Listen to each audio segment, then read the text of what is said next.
memiliki pengalaman-pengalaman yang luar biasa.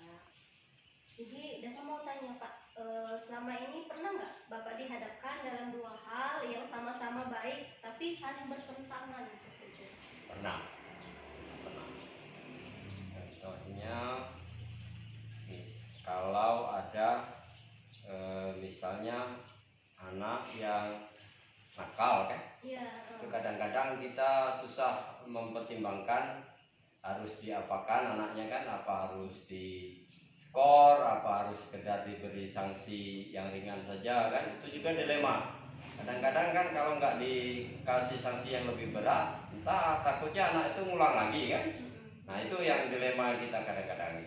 Sementara kalau sekedar dikasih sanksi yang ringan, dia ngulang lagi kan. Nah itu kan dilema juga kan. Kadang-kadang ada juga yang gurunya kadang-kadang nggak peduli kan, ada juga seperti itu.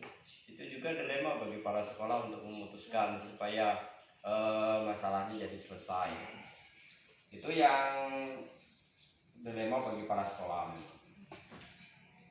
Nah, bagaimana cara Bapak mengidentifikasi Pak kasus-kasus yang merupakan dilema etika dan kedudukan moral? Seperti apa Bapak mengidentifikasi? Ya biasanya kalau ini saya tuh selalu ingat atau mencatat kalau memang ada masing-masing, biasanya tiap kelas itu pasti ada. Kita catat ini anak-anak, terutama anak juga bisa, kadang juga guru bisa juga kan jadi masalah untuk kepala sekolah. Terutama yang banyak masalahnya itu di anak, karena itu masing-masing kelas itu pasti ada anak yang mempunyai kenakalan lebih daripada yang lain. Itu caranya itu tadi dicatat, mungkin dari laporan kelasnya kan, bagaimana ininya, mungkin kita kalau sudah wali kelasnya tidak sanggup baru kita selesaikan.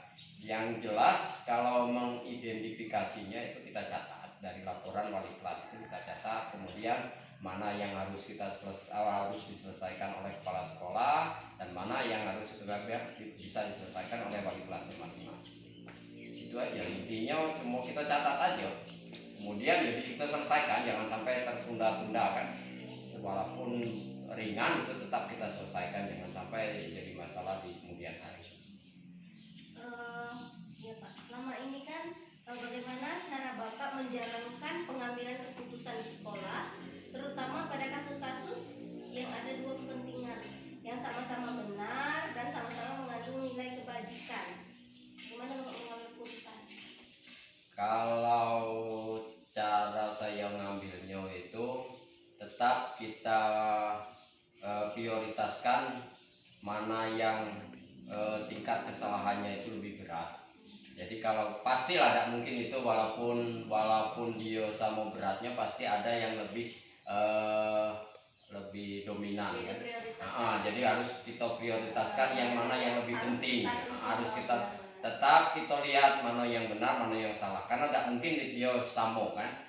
Tetap kita prioritaskan mana yang benar, tapi kita katakan benar, ya yang salah tetap kita nasihati kan. Jangan sampai membeda-bedakan atau menelantarkan masalah itu menjadi hilang seperti biasa kan, tidak ada masalah. Tetap kita selesaikan itu, tetap kita selesaikan baik-baik ya. Jadi langkah-langkah atau prosedur seperti apa yang bisa Bapak lakukan selama ini biar misalkan ada masalah atau ada hal-hal yang Bapak itu misalkan harus dipanggil dinas atau ada rapat, atau di sekolah juga ada hal yang sama pentingnya. Jadi bagaimana Bapak langkah-langkah atau prosedur seperti apa yang bisa Bapak lakukan agar semuanya bisa berjalan ya? Langkah-langkahnya yang pertama ya itu tadi, kita identifikasi dulu yang mana yang harus kita laksanakan dulu. Yang penting kedua-duanya bisa jalan. Jadi kalau memang kita punya kasus atau masalah di sekolah, kemudian juga harus kita ada urusan keluar, tetap kita sama-sama jalan. Mungkin kalau sekolah itu harus ini, kita jalankan dulu yang di sekolah, karena mana yang lebih penting kan. Kalau yang penting sekolah ya kita sekolah dulu. Kalau memang penting yang harus ke dinas ya ke dinas dulu. Karena kedua-duanya juga harus jalan. Tidak bisa kita ini. Kalau misalnya menurut saya itu yang dinas itu penting atau urgen, berarti yang sekolah ditinggal dulu karena bisa mungkin di esok harinya kan. Karena kalau yang dinas itu biasanya kan tidak bisa ditinggal karena itu urusan penting biasanya nyangkut ke pejabat. Jadi mau tidak mau harus kita selesaikan yang dulu, yang kita di luar dulu. Yang di dalam kan biasanya bisa kita tunda dulu untuk esok harinya apa di jam berikutnya itu bisa kita selesaikan, itu bisa jalan seperti itu rasanya. Caranya seperti itu aja untuk ininya menanggulangi biar masalah yang ada di sekolah itu bisa jalan semua, baik yang urusan ke dinas maupun yang di dalam sekolah. Ya, itu aja. Jadi kedua-duanya jalan. Jadi hal-hal apa saja Pak yang selama ini Bapak anggap efektif dalam mengambil keputusan pada kasus-kasus dilema etika yang seperti tadi? Hal-hal yang selama ini Bapak anggap efektif? Kalau yang efektif itu sebenarnya kita panggil aja. Kalau memang masalah itu ke guru atau ke murid, itu yang efektif itu dipanggil aja yang bersangkutan, kita arahkan atau kita beri nasihat. Itu malah lebih efektif daripada kita membiarkan kan. Jadi kalau yang efektif itu kita panggil, kita nasihati, itu akan lebih ada dampaknya, baik itu kepada guru maupun kepada siswa biasanya. Itu aja. Hal-hal apa saja yang selama ini merupakan tantangan bagi Bapak dalam mengambil keputusan pada kasus dilema etika? Sebenarnya banyak tantangannya itu, terutama kalau guru mungkin enggak ya. Kalau yang banyak itu sebenarnya di anak. Tantangan kita tuh memang berat kalau di anak itu, karena kadang-kadang kita menyangkut ke orang tua kan, ke wali muridnya. Jadi kadang-kadang itulah yang perlu kita dapat perhatian agar sekolah kita ini tetap bisa berjalan dengan lancar tanpa ada hambatan dari wali murid, dan wali murid pun mendukung apa yang menjadi program kita untuk masa yang akan datang. Jadi semua masalah yang ada di sekolah ini bisa selesai, tidak ada sampai keberlanjutan ke pihak yang berwajib kan. Kalau kasusnya banyak di sekolah kita ini banyak sekali ya, cuman alhamdulillah kita bisa selesaikan dengan musyawarah lah, baik itu dengan dewan guru maupun dengan wali muridnya, sehingga masalahnya bisa selesai. Itu aja yang menjadi dilema sebenarnya. Kalau dilemanya banyak, nanti kalau memang siapa saja jadi kepala sekolah itu pasti banyak dilemanya, menemui dilema-dilema yang kadang-kadang kita tidak terduga. Tapi mudah-mudahan ada jalan keluarnya yang bisa kita selesaikan. Kalau kita cepat menindaklanjuti itu cepat selesai. Itu aja. Dalam suatu masalah itu kan Pak, ada kasus dilema etika itu, di saat ada kasus itu Bapak langsung menyelesaikannya di tempat, ataukah Bapak memiliki satu jadwal terlebih dahulu, kemudian Bapak bentuk, dan kalau prosedur seperti apa jalan keluarnya seperti itu? Biasanya itu tergantung kasusnya. Kalau kasusnya memang ringan ya tetap kita selesaikan begitu saat itu kita selesaikan. Tapi kalau kasusnya agak berat ya kita perlu ini dijadwalkan, kemudian kita musyawarahkan dengan guru-guru yang ada supaya sama-sama tahu kan, tidak juga bisa diputuskan oleh kepala sekolah sendiri kan. Jadi mungkin kalau kasusnya berat tetap kita musyawarahkan, kita jadwalkan kapan bisa dilaksanakan musyawarahnya, atau kalau ininya bentuknya apa kan, begitu kira-kira kan. Jadi tidak semua kasus itu bisa diselesaikan pada saat itu. Kita mungkin ada yang butuh waktu untuk memikirkannya bagaimana solusi kasus ini kan. Gitu.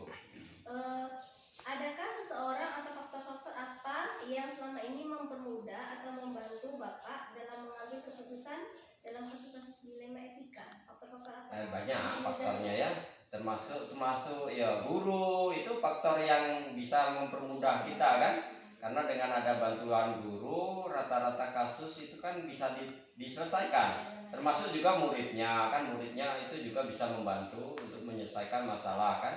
Jadi terutama guru lah, faktor yang utama itu guru, itu yang bisa membantu kepala sekolah untuk menyelesaikan setiap masalah. Karena pada umumnya juga kan masalah itu datangnya dari murid yang ada di kelas kan, secara otomatis wali kelasnya juga kan tahu. Paling-paling kalau yang sudah masuk kepala sekolah ini sudah termasuk masalah yang agak berat lah, walaupun bukan berat niat kan, tapi termasuk berat karena mungkin ya wali kelasnya sudah tidak sanggup lagi, itu harus kepala sekolah yang menyelesaikan. Itu mau tidak mau ya, kita panggil wali kelasnya, kita selesaikan sama-sama supaya kasus itu tidak menjalar kemana-mana kan ya. Kalau bisa yo secepatnya kita selesaikan, jangan sampai ke wali muridnya atau ke masyarakat ya. Dari semua hal yang telah kita sampaikan ini Pak, pembelajaran apa yang dapat Bapak petik dari pengalaman Bapak dalam mengambil keputusan di dilema etika? Sebenarnya kalau secara umum banyak sih pengalaman yang bisa diambil dari banyaknya kasus dilema etika ini. Kita jadi tahu sebenarnya bagaimana cara kita menyelesaikan masalah yang kita hadapi. Ya ternyata kalau kita tidak pernah terjun ke kepala sekolah, mungkin tidak pernah tahu apa dilemanya, menghadapi anak bagaimana, menghadapi guru bagaimana, karena memang tugas kepala sekolah itu berat, tidak sekedar menghadapi murid saja, ternyata gurunya juga tanggung jawab kepala sekolah. Makanya kita memang butuh trik untuk menghadapi siswa, menghadapi murid itu. Tapi ya kita syukuri saja, mudah-mudahan kalau kita ikhlas, mudah-mudahan tidak terlalu berat lah, cobaan atau dilema itu tidak perlu terlalu berat, mudah-mudahan bisa terselesaikan. Alhamdulillah Bapak itu sampai sekarang termasuk nggak ada lah dilema yang mengganjal di hati kan, termasuk sudah selesai lah, baik itu kepada murid maupun kepada guru-guru. Kalaupun ada yang tidak sesuai itu ya wajar saja lah, karena ini orang banyak kan, anak mungkin ada juga yang nggak senang, guru juga ada yang tidak senang, itu wajar saja. Tapi yang jelas itulah intinya, kita tetap selesaikan semua dilema yang ada di sekolah. Ya berarti memang banyak sekali Pak ya, Banyak hal-hal yang bisa dipetik dari permasalahan yang ada di sekolah ya, baik itu murid maupun guru, banyak. Mungkin itu saja Pak, terima kasih atas Sama-sama. waktu Bapak hari ini. Semoga kita sehat selalu, tujuan cita-citanya tercapai, disukseskan semua urusannya kan, sampai menjadi GP ya. GP. Alhamdulillah, mudah-mudahan Pak ya. Terima kasih Bapak ya. Sama-sama. Atas waktunya.